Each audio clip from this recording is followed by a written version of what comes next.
Hi, Diane. Hi, Kate. Great.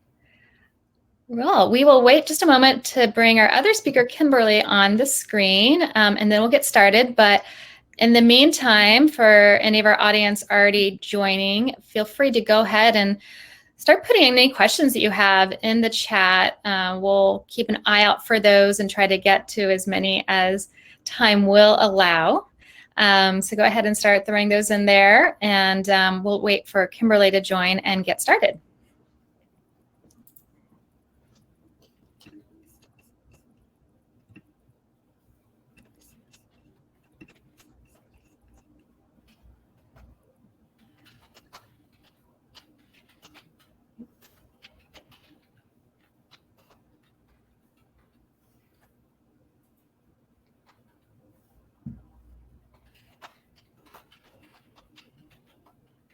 Great to see people from joining all over today.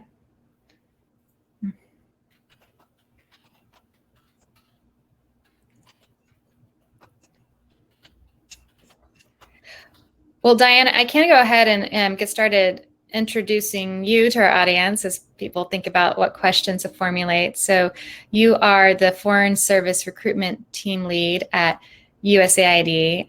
We will also be joined by Kimberly Gunza, who's the Deputy Director of Human Capital Talent Management at USAID. So they are very well positioned to answer all kinds of questions about applying, career opportunities, what the USAID looks for when recruiting for new positions.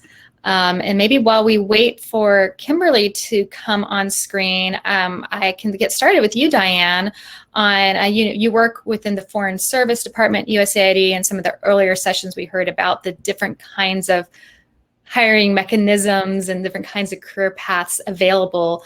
So can you talk a little bit about the Foreign Service in particular and maybe how that compares with the civil service or other career paths at USAID? Sure. People may be very familiar with the State Department.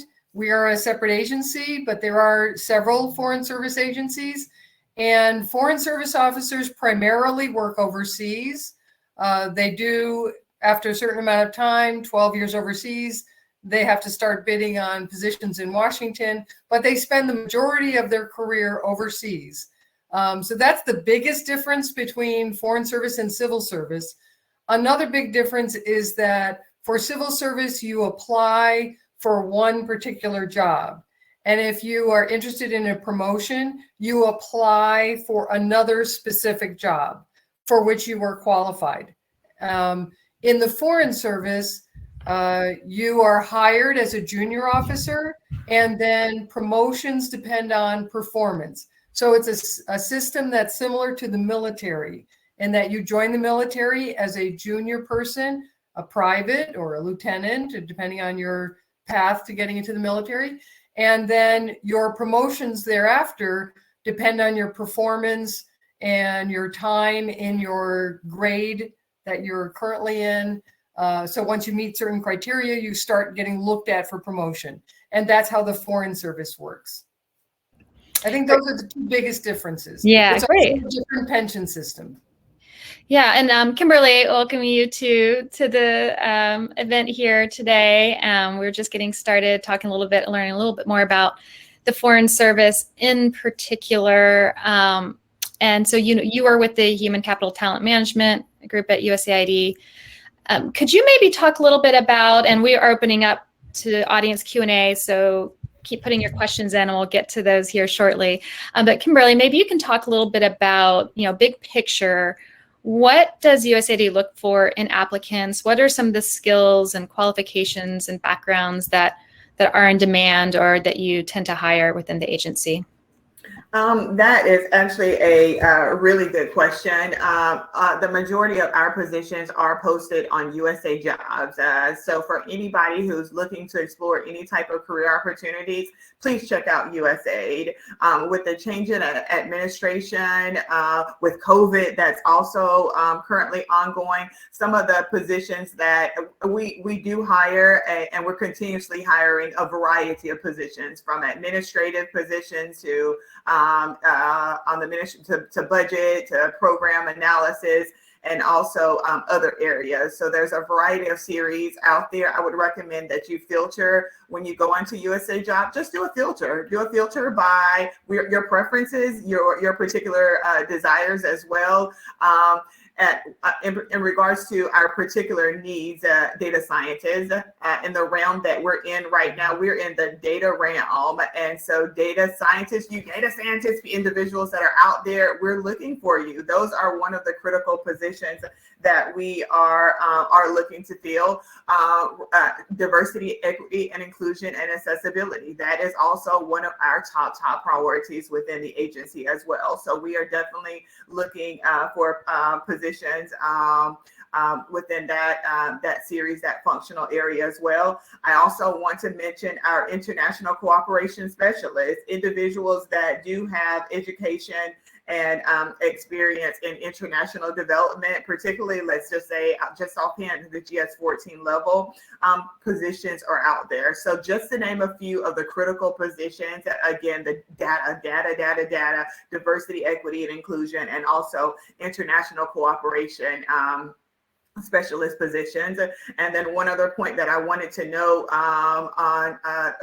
at senior executive positions, they're also available. So our positions, they cover a variety from anywhere from GS1 to GS15, but there's also opportunities out there for those that are looking for executive level positions. Wow. So yeah, a really wide range. And, so we have a pretty diverse audience today, mix of people who are U.S. nationals as well as foreign nationals. For, I believe, the foreign service and civil service positions, you would have to be a U.S. citizen to be eligible. But maybe you could talk a little bit about some of the other ways that people who are not U.S. citizens can work with USAID through your country offices as an FSN or even as a consultant. See, Kimberly, I don't know if you want to take that on or. Yes, that side is a little tricky, more prevalent, I have to say, on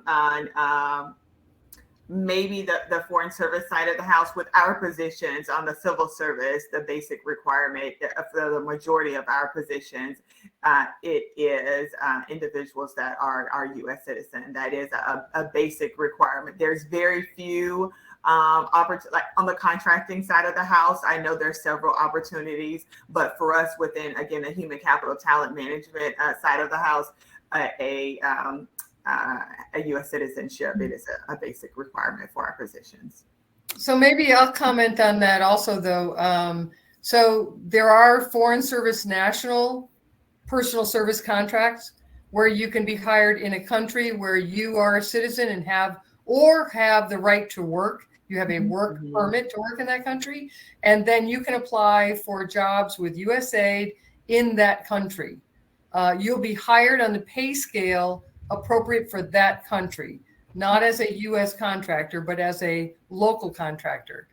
Other opportunities for people who are not U.S. citizens, green card holders can apply for opportunities with contractors who provide manpower support to USAID. So that includes in Washington and it includes overseas. And you can search for these companies. Devex is actually a great place to look for these opportunities where you don't have to be a U.S. citizen. And in fact, oftentimes people are not. You do have to have the technical expertise for the position that is being sought. So you have to have appropriate experience and education for that work. So you can look at those companies. Again, you can find many of them in Devex. Yeah. And those are in Washington and overseas. Great. Well, thanks for the plug there. Yes. We'll talk a little bit about the application process and what to expect. And as far as the different steps and the timeline. So if somebody is applying to either civil service or foreign service role, what's the duration that might take? What is maybe the interview or even tests they might be asked to provide? Kimberly, maybe I'll start with you. You can talk about the civil service. I believe it probably differ a little bit from the foreign service. Yes, I'm sure it will. Again, new initiatives, new priorities that are now the focus, and that is time to hire. Tying in with the data positions, time to hire. That is an area, all types of metrics. There is now a humongous focus on data, and that is something that we're working on currently. Our process on the civil service side of the house, it is around averaging 150 days, and that's not so good, especially when we consider benchmarking and looking at other organizations that are doing it faster. So I hear you. We're going to get smarter. We're going to get smarter. We're going to streamline our processes. We're looking at those bottlenecks that are hindering the processes.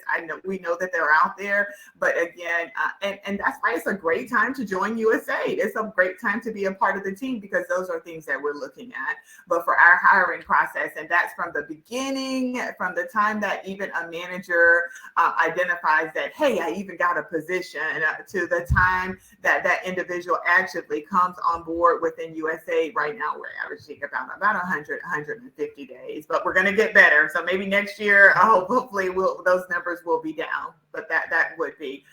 Again, I just wanted to quickly mention, that's why I highly encourage all individuals, go onto USA Job and take a look at those non-competitive methods that are out there. And become familiar with the non-competitive hiring authorities that are available. They are definitely out there. I go ahead and throw a plug. Schedule A, again, the deadline to bring on, if you're an individual that's interested in a temporary appointment, but that has a great demand, has a great benefit on the agency. Again, those COVID Schedule A positions that are out there, there is an example of an accepted service appointment where you don't have to go through that entire maybe 150 days. We'll try to condense it. With the accepted service appointments, there's a shorter time frame. So those are opportunities that are out there, and I encourage everyone to go onto USA website, type in non-competitive appointments, become familiar with them, and then go through the process of submitting your application and your request to be considered for those vacancies. Yeah, that's that great tip.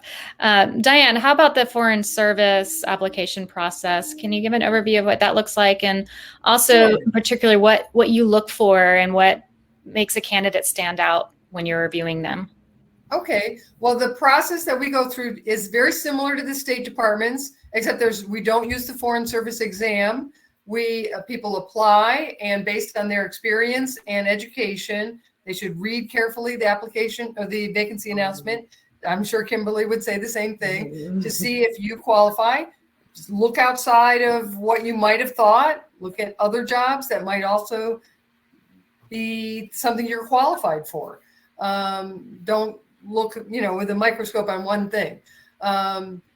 So once you've applied and we close the application, then we start reviewing applicants. There is a panel of subject matter experts who review the applications, and then those that are referred for interview. There's a second panel that participates in our process. The process includes a written exam, a group exercise where you're interacting with other applicants, and a structured interview. We are going to be introducing another element in the next year or two, which will be I'm blanking on the title of it, but it's a judgment test, situational judgment test. And I think there's something similar that the State Department uses as well. So you go through that panel, and then you start the process. If you're selected, you have reference checks, and then you start the process where you have to get clearance, medical clearance for world. And this is why Foreign Service takes longer. You have to get a clearance to be able to serve anywhere in the world medically. And you also have to have a top secret clearance. Most civil service jobs do not require a top secret clearance, so that process can go much faster. We do allow people to start with once they have the secret clearance.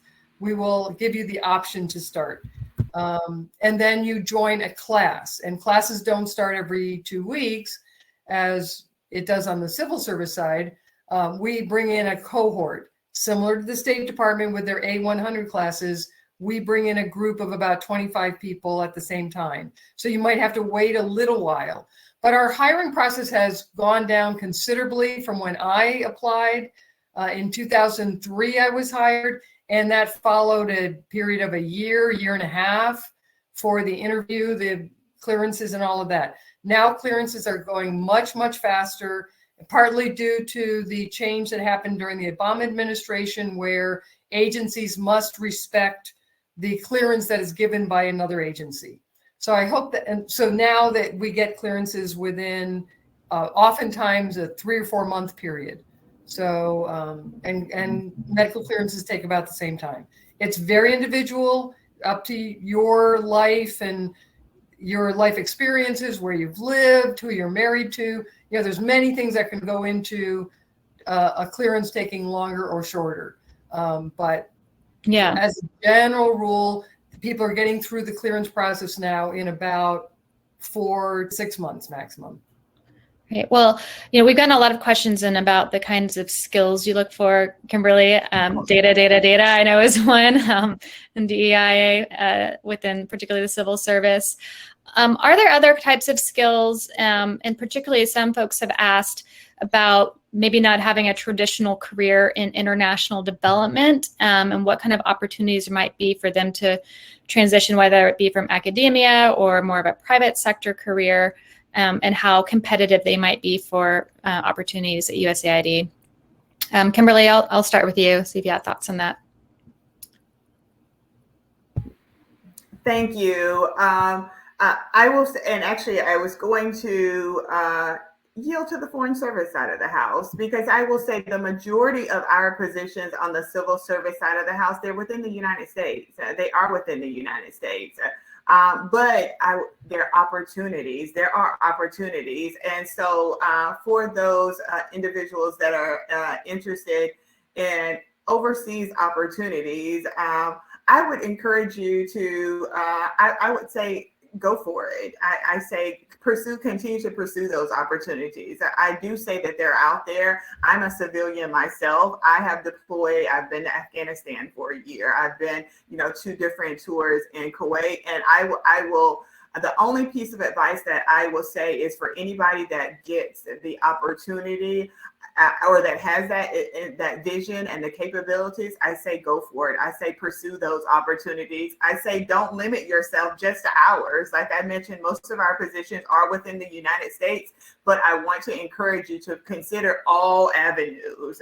Keep the options open. On the contracting side of the house, there are opportunities there's definitely more opportunities on the contracting side of the house overseas as well. Foreign Service Center, they have opportunities overseas. So the only plug that I will say is I would encourage an individual not to limit yourself to just USA jobs and looking for those civils. We are here and we are definitely hiring, and we're looking for all types of positions.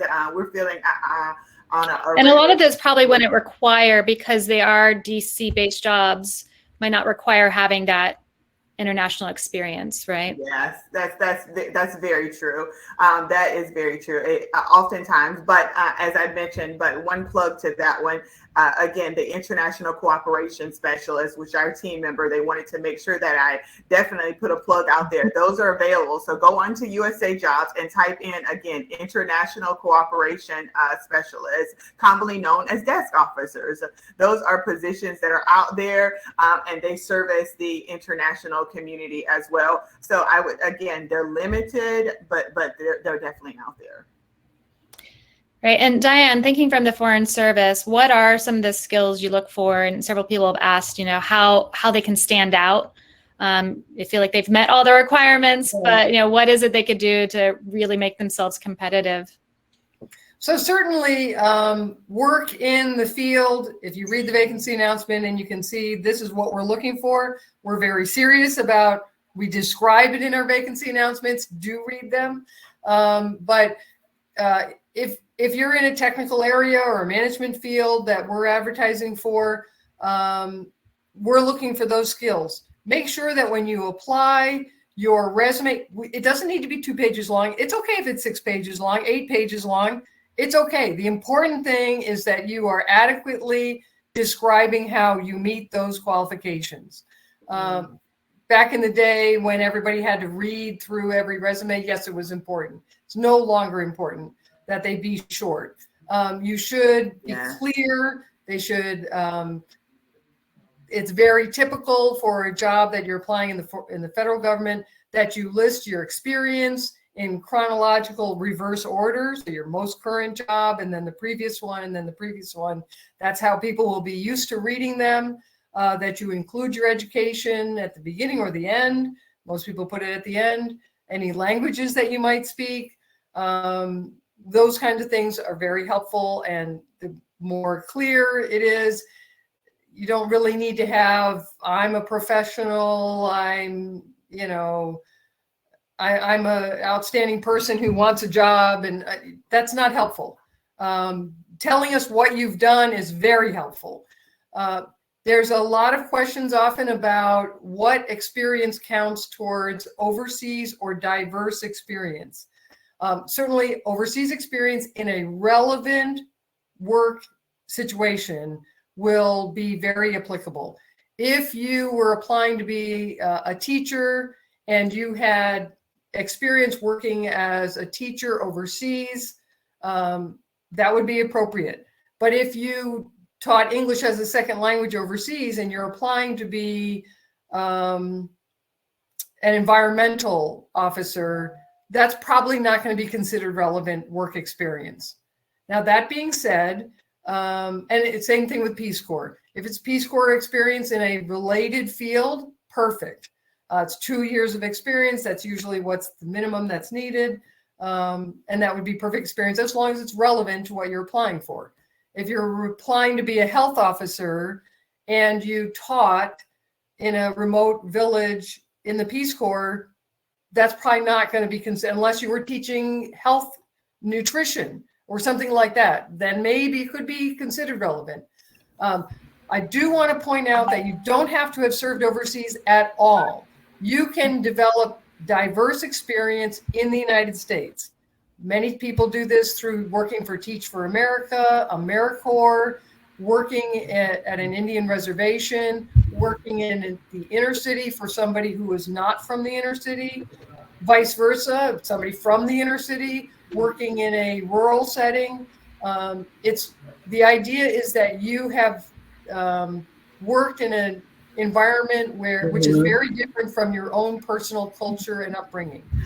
You need to make sure that's clear in your application. Yes. Explain what that experience is. There will be a question in the vacancy asking you to lay it out. From this date to this date, I worked here doing X, and your resume should match that. That may seem like very basic things. Your resume matches your application, but please, it will be looked at, and that's an area where we will be checking to see and it can be cumulative. It doesn't have to be a 2-year stretch. And volunteer time works. Volunteer service does work, does get counted. So there's a lot of ways that you can make yourself eligible for these positions. Well, I think it'll be, a common career advice is that 1-page resume rule, which is really hard to do. And I think it'll be welcome to know, but it sounds like really leaning into putting it all out there and really making it clear, right? That connection, if you've had that diverse experience, maybe it's not obvious in the title, but making sure in how you're describing that you're connecting those dots. And Kate, I said that question that's come up also, and just touching on the overall international experience that we're talking about. It is important. If you have a degree in international relations and you're interested in those positions, Usaid is definitely an organization that you want to consider because we are an international organization. And even though I mentioned that, like on the civil side of the house, our positions are within Washington, such as those international cooperation specialists, they're located in Washington, but they are centered mission-focused organizations that coordinate directly with those other government agencies. So having that international experience is actually very, very critical to the success of an individual that's within those positions. And in my career, I've seen plenty of desk officers who come out to the field on TDY for a month, 2 months, 3 months, filling in for a gap where somebody left and the next person's not scheduled to arrive yet. And they definitely get the skills. They have the skills, a lot to contribute, and they already have all the background on that country. So that's very welcome, and that's an opportunity that happens all the time. That's great. And I've seen a few more questions. Kimberly, I know you talked about Schedule A and a few questions about what is included in that, or people are less familiar with the term. Could you just quickly describe what that means within a U.S. government context? Yes, definitely. And again, I would encourage you, go onto OPM's website or just type in Schedule A COVID for the federal government and for additional information. But it's an accepted service appointment that is a position that is you're working in functions that contribute directly to the pandemic.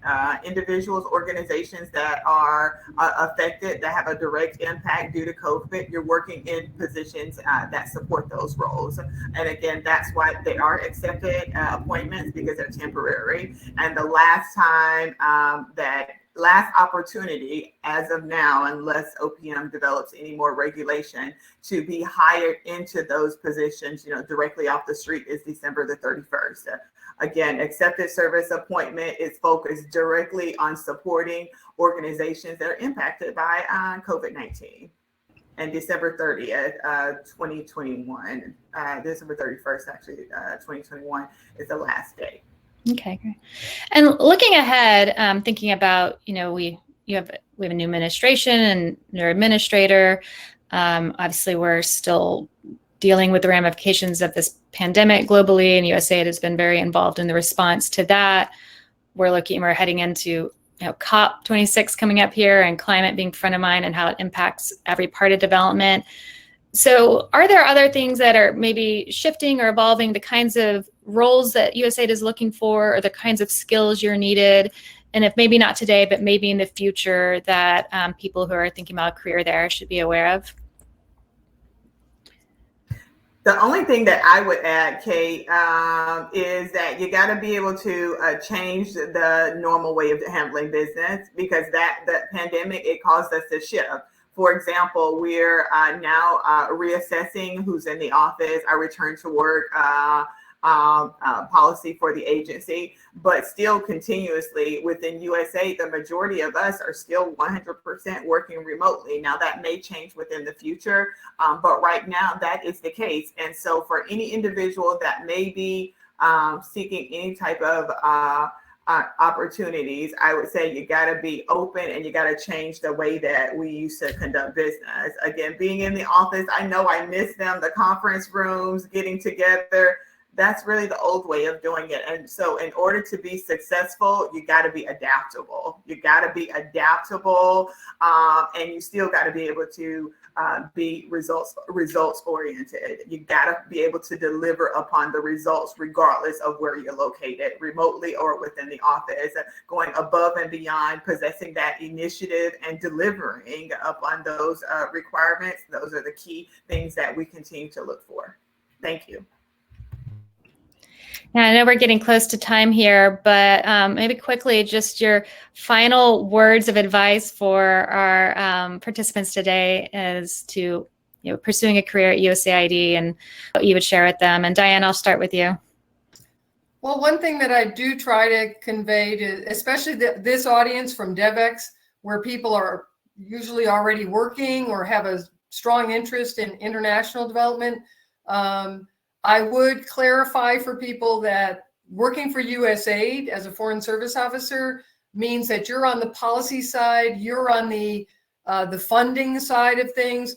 If you're really interested in implementing, in being the one in the field that is handing out the bags of rice, or that's working in that community similar to what you did in the Peace Corps, or then you should be looking at an implementer. And many people start out with implementers and then eventually move into working for USAID directly.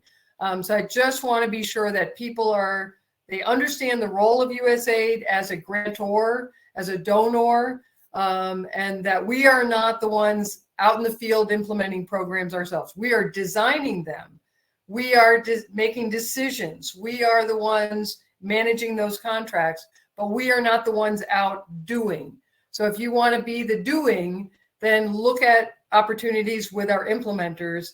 If you want to be the planners, the funders, the ones pulling the purse strings, then that's our side. And you do get still some element of that on both sides of that coin. You become a chief of party, you're doing plenty of planning. But it's still going to be somebody in USAID that'll say, yes, go, no, we don't, that doesn't fit with what we're trying to do.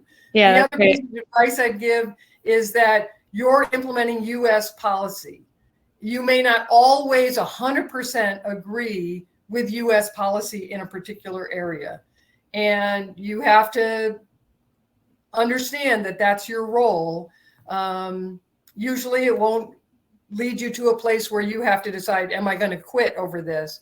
But it may not be your personal preference about how something should be done or what we should be doing in this particular country. So you have to understand that that could, for some people, that could be problematic for them. So you should understand that you are a representative of the US government, you're still a diplomat, and sometimes you have to not say things you'd like to say.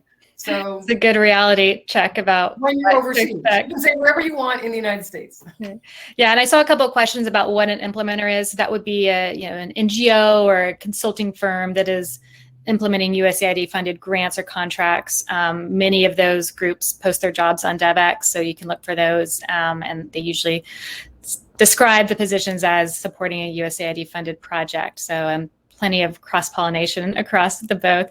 I know we are really close to the end of time here, but Kimberly, any last parting words of advice?